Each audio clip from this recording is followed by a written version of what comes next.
Once upon a time, smoke-filled rooms were synonymous with political deals. The party bosses would gather and light up cigars, drink good whiskey, and start haggling over candidates and interests, known today as special interests, of their patrons and maybe their constituents. Putting aside those smoke-filled rooms, we might be better served these days if the political classes relaxed a little bit and enjoyed a cigar every now and then, but without the accompanying debates over politics and policy. Just chill a little. Ever wonder which politicians had a fiery love affair with their smokes? Here are the 10 worst smokers in political history. Let's light it up. Number 10. Franklin D. Roosevelt. During the tumultuous years of World War II, two images became emblematic of leadership.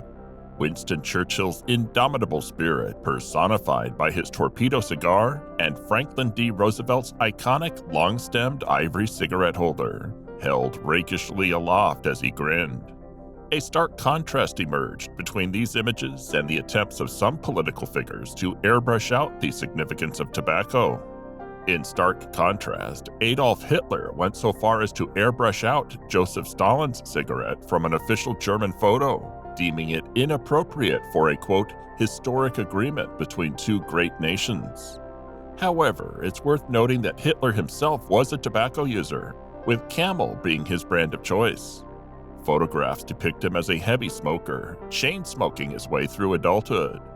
Franklin D. Roosevelt, affectionately known as FDR, embodied a different aspect of smoking culture. Not only was he recognized for his distinctive cane, but also for his collection of cigarette holders. Like many of his contemporaries, FDR was a heavy smoker, often estimated to have consumed at least a pack of cigarettes a day or more. He was frequently seen with the cherished cigarette holder, the one featured in numerous photographs, a testament to his affinity for tobacco. At the time, the severe health consequences of heavy smoking were not fully understood, though FDR's doctor did advise him to cut back due to its impact on his well-being. In contrast, he practiced moderation in his alcohol consumption. However, a shocking diagnosis delivered by his physician, Dr. Howard Brune, revealed a different story.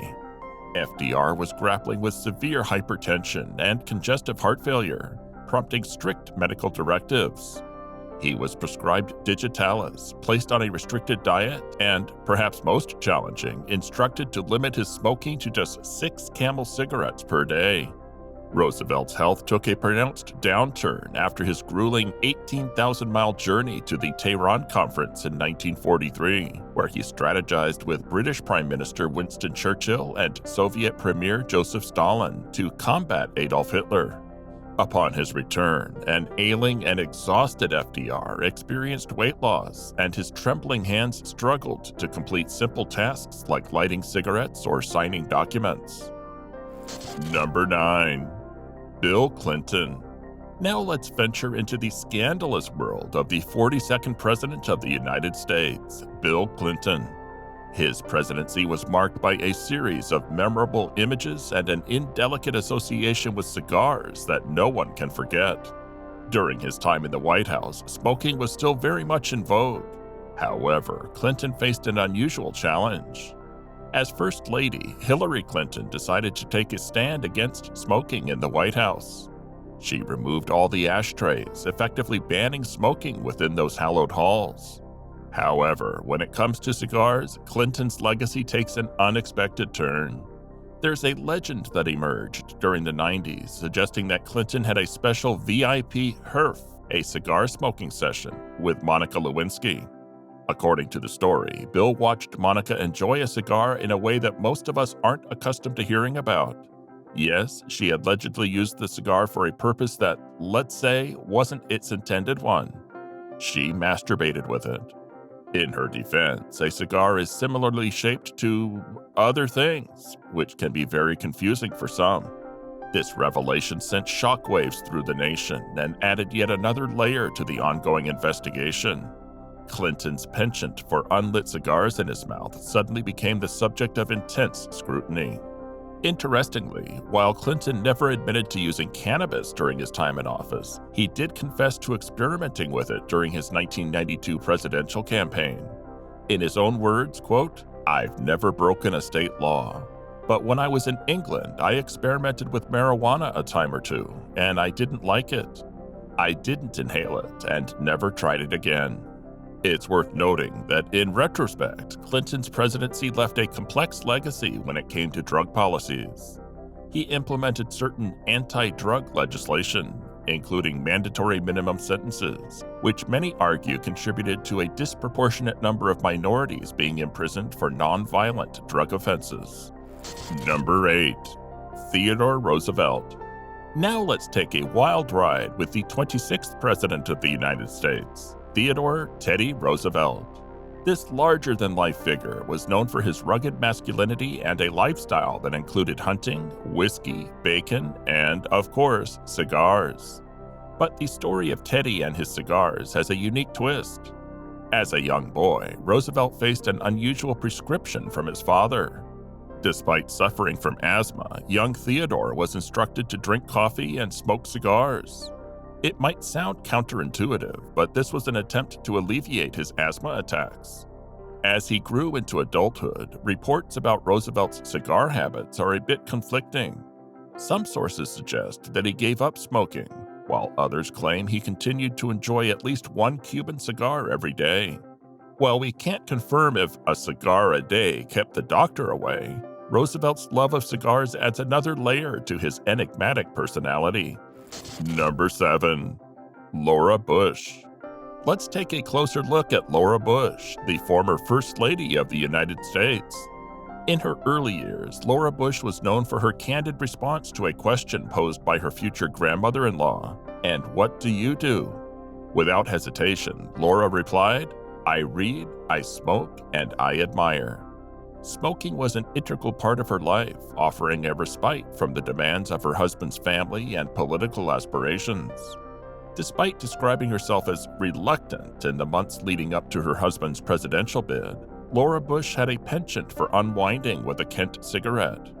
However, her relationship with smoking was far from straightforward. In 1994 and 1995, she made a commendable effort to quit her lifelong smoking habit. It wasn't an easy journey, and she openly acknowledged the difficulty of breaking free from nicotine's grip. But as the saying goes, old habits die hard. Post-1995, Laura occasionally reverted to bumming cigarettes from friends, albeit discreetly and never in front of her husband, George W. Bush, or her staff. At the White House, when the stress of her role as First Lady became too overwhelming, she would slip out onto the Truman balcony for a few discreet puffs. Even at their ranch, the porch occasionally witnessed the faint glow of a lit cigarette. "She is a stress smoker," said her friend Ann Stewart. "She still bums a cigarette." Despite her best efforts to kick the habit, the allure of a cigarette still beckoned during moments of tension. Longtime friend Dr. Charles Younger, an orthopedic surgeon, said, quote, "She wouldn't tell you she never does it, but it's not an image she would like to promote as a healthy habit from the First Lady who is supposed to be perfect." Number 6. John F. Kennedy. A president known not only for his leadership, but also for his love affair with cigars and a controversial policy decision that left its mark on the world of cigars. JFK, a veteran Massachusetts politician, had a unique relationship with smoking. While he had a distaste for cigarettes and pipes, he ensured that the sweet aroma of cigars was never too far away. His aides were tasked with carrying 3 or 4 small cigars in their pockets, always ready to satisfy Kennedy's penchant for these smoky indulgences. A pivotal moment in Kennedy's cigar legacy came on February 6, 1962. Just a day before imposing a trade embargo on Cuba, JFK instructed his press secretary to purchase a staggering 1,000 H. Upmann Petite Corona cigars.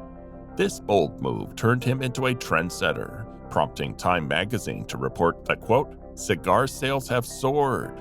Jack smokes them." But the story doesn't end there. When greeted with 1,200 cigars the following morning, JFK, with a cigar in hand, famously pulled the embargo document out of his desk and signed it. In the midst of the Cuba crisis, Kennedy's choice to sign the Cuban trade embargo, prohibiting the import of Cuban cigars, left a lasting impact on cigar enthusiasts around the world. Interestingly, there have been claims, albeit unconfirmed, about JFK's medicinal use of cannabis.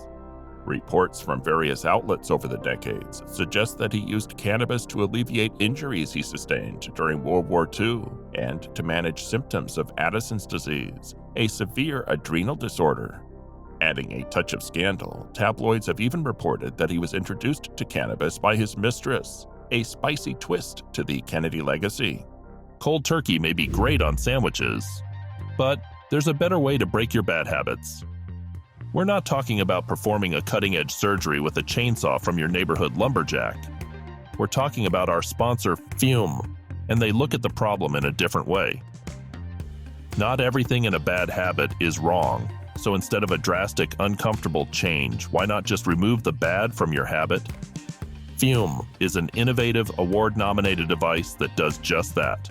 Instead of electronics, Fume is completely natural. Instead of vapor, Fume uses flavored air. And instead of harmful chemicals, Fume uses all-natural, delicious flavors. You get it. Instead of bad, Fume is good. It's a habit you're free to enjoy and makes replacing your bad habit easy. Your Fume comes with an adjustable airflow dial and is designed with movable parts and magnets for fidgeting, giving your fingers a lot to do, which is helpful for de-stressing and anxiety while breaking your habit. Fume new core flavors, including orange vanilla, raspberry lemon, and sparkling grapefruit, are an absolute taste sensation that you won't want to miss. Honestly, I wasn't quite sure what to expect at first, but the moment I tasted Fume's new core flavors, I was pleasantly surprised by how incredibly flavorful and fresh they were. Beyond that, their well-balanced weight and fidget-friendly design make them a joy to use.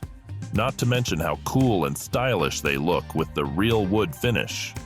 It's safe to say I'm thoroughly impressed. Stopping is something we all put off because it's hard, but switching to Fume is easy, enjoyable, and even fun.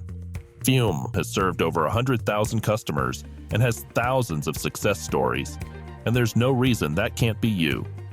Join Fume in accelerating humanity's breakup from destructive habits by picking up the Journey Pack today.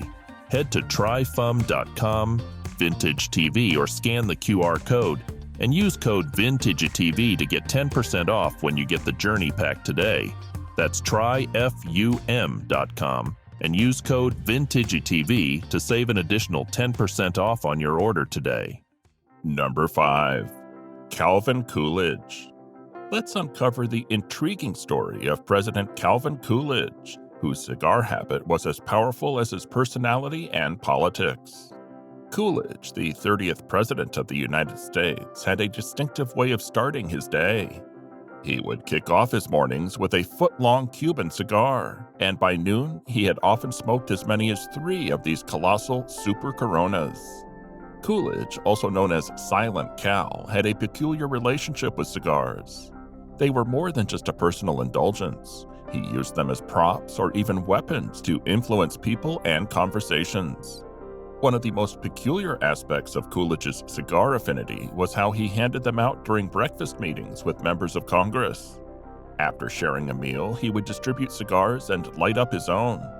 It was a subtle, non-verbal way of expressing his thoughts or dissatisfaction.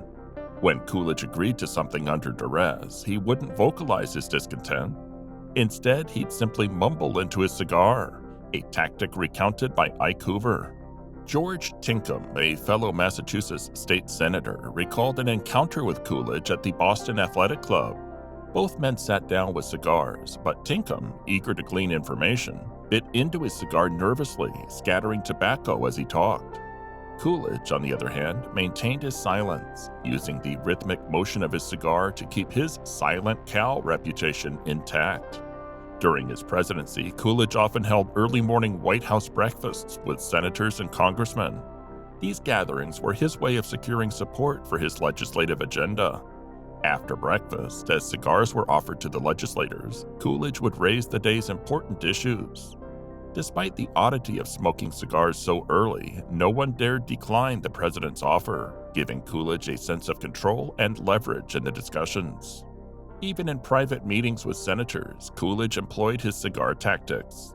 For instance, when faced with opposition from a progressive Democrat regarding a bill on radio commission regulation, Coolidge summoned the senator. He offered him a cigar and retreated into his chair, facing away. For minutes, they sat in silence, with Coolidge puffing away. Eventually, Coolidge broke the silence with his characteristic Vermont twang, advocating for compromise. His tactic often led to successful negotiations. According to Ike Hoover, Coolidge only smoked, quote, the best quality of Havana cigars. But he rarely spent his own money for them. They were always given to him, Hoover said. And although the cigars were often as expensive as 75 cents apiece in 1920s money, Coolidge found it practical to always use his paper 1-cent cigar holder, which he frugally saved day to day. Number 4. Herbert Hoover. As Calvin Coolidge's presidency ended, the White House welcomed Herbert Hoover, a notable cigar enthusiast who left his mark on the world of both politics and tobacco. Hoover was more than just a statesman, he was an avid cigar smoker. Rumor has it that Hoover had a penchant for smoking up to 20 cigars a day, a truly remarkable feat. It was reported that strong cigars were his constant companion, with the White House usher attesting to his preference. Hoover's history as a pipe smoker dates back to his days as a mining engineer, and he continued to indulge in this pleasure throughout his life. While he was often seen drawing on a long, thick cigar, he also occasionally turned to his favorite pipe for more private moments, whether in the comfort of his study or while enjoying the great outdoors. Hoover's relationship with smoking was complex, much like the rest of us. In fact, there's a collection of documents and correspondence related to Hoover's smoking habits, providing intriguing insights into his lifelong passion. The Pipe and Tobacco Council, an organization dedicated to pipe smoking, named Hoover one of the 10 most distinguished pipe smokers of the year in a letter dated June 8, 1956.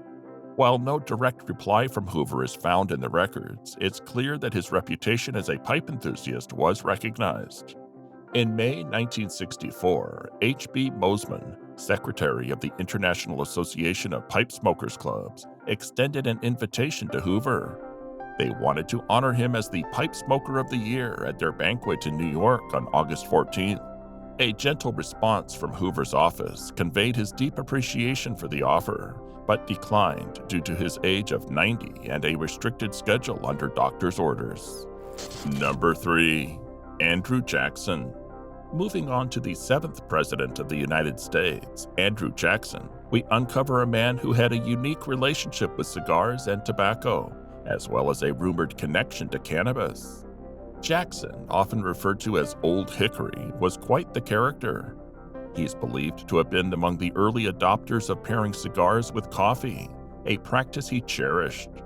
In fact, he once candidly revealed to a Philadelphia physician in 1833, quote, "There are only 2 things I can't give up. One is coffee and the other is tobacco."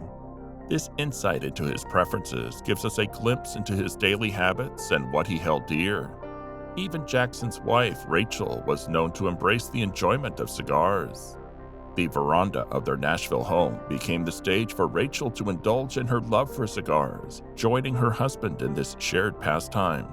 A fascinating twist to Jackson's story is his association with tobacco beyond just cigars. During a time when chewing tobacco was gaining popularity, Jackson fully embraced this trend.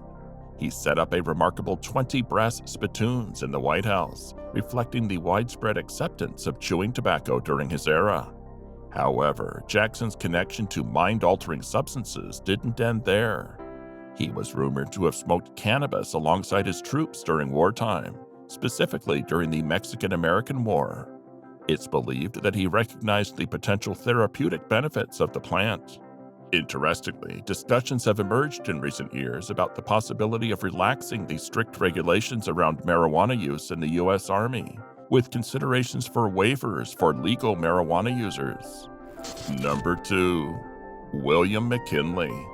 Our journey through the smoking habits of American presidents brings us to William McKinley, the 25th president of the U.S., whose relationship with cigars was both private and intense.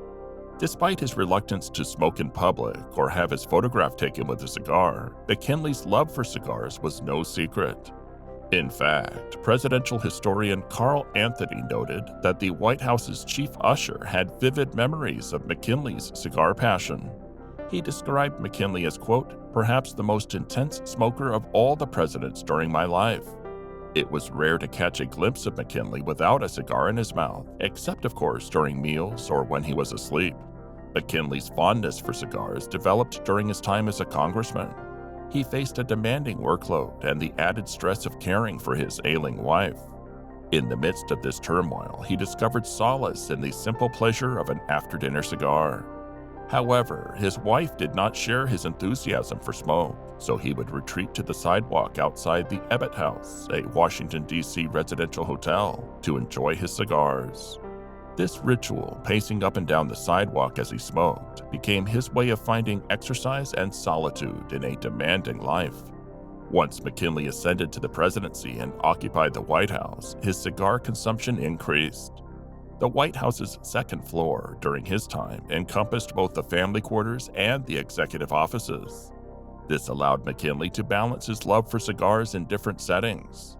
When he was in the company of colleagues and staff, he indulged in his favorite imported Garcias. However, when he was with his wife in the family quarters, he would extinguish the cigar, break it in half, and savor the tobacco without actually lighting it. Number 1. Ulysses S. Grant, the 18th President of the United States. Before his presidency, Grant's life was closely intertwined with cigars, a habit he embraced even during the challenging times of the Civil War.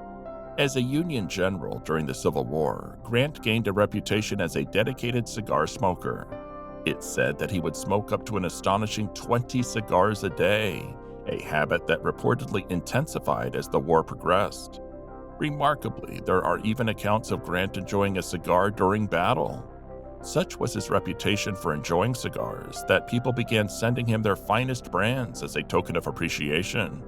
He often received more cigars than he could possibly smoke himself, and generously shared them with others. When Grant transitioned from military leadership to the presidency, his fondness for cigars remained a part of his daily routine. At the end of his workday in the White House, he would make a short journey to the Willard Hotel. There, in the hotel's lobby, he would relax and smoke 1 or 2 cigars. This ritual also had the added benefit of allowing those seeking his attention for government matters to engage with him, since it was often easier to meet him at the hotel than in the formal setting of the Oval Office. Grant humorously referred to these individuals as lobbyists. Despite his impressive military career and presidency, Grant's smoking habit took a toll on his health. He's rumored to have smoked as many as 12 to 20 cigars daily, and this heavy smoking eventually led to his demise. In 1885, he succumbed to throat cancer, a reminder of the dangers of excessive tobacco use. And there you have it, my friends, the top 10 worst smokers in political history. If you enjoyed this journey, don't forget to give this video a thumbs up and share it with your friends. Also, if you haven't subscribed yet, hit that button and join Vintage TV. Thanks for watching.